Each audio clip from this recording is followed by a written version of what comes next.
पहचानी हम गईनी। अच्छा हाँ जीजू हम तो जाने के भूल गए ना जी। हेलो जीजू बोली रउआ कैसे याद कईनी, सेब रहे नंबर पहचानी हम गईनी। तू देखाव तारू बानी हम लाचार।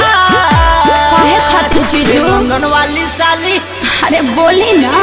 ए लंदन वाली साली हाली आव तू बिहार। ए जीजू जी के भाई थोड़ा करी इंतजार। ए लंदन वाली साली हाली आव तू बिहार। ए जीजू जी के भाई थोड़ा करी इंतजार।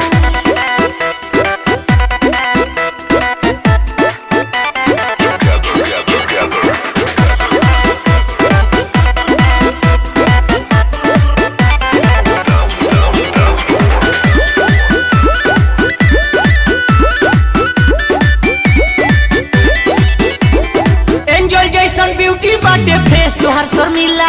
जानो तानी प्यार करी ले यही से कहिला।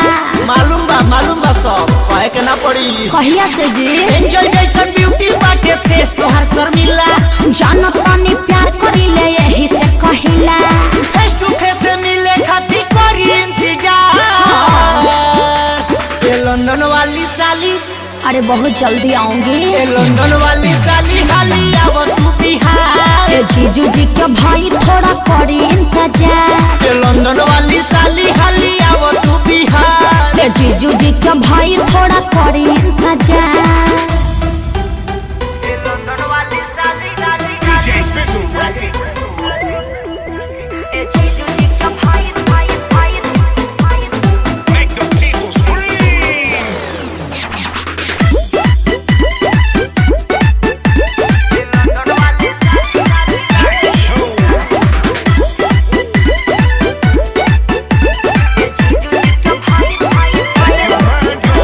लास्ट वार्निंग देता वे तोहा छोटका जीजा। 4 दिन के टाइम दी ही मिली जल्दी वीजा। पक्का नो? अरे हाँ I am ready। हाँ जी। लास्ट वार्निंग देता वे तोहर छोटका जीजा।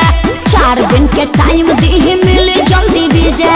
सोनू सुमन लो बेबी रुको हसर बार। अरे बोली ना। लंदन वाली साली अरे आई तो कुछ विशेष हो ही। लंदन वाली साली हाली आव तू बिहार। ए जीजू जी के भाई थोड़ा करी इंतजार। लंदन वाली साली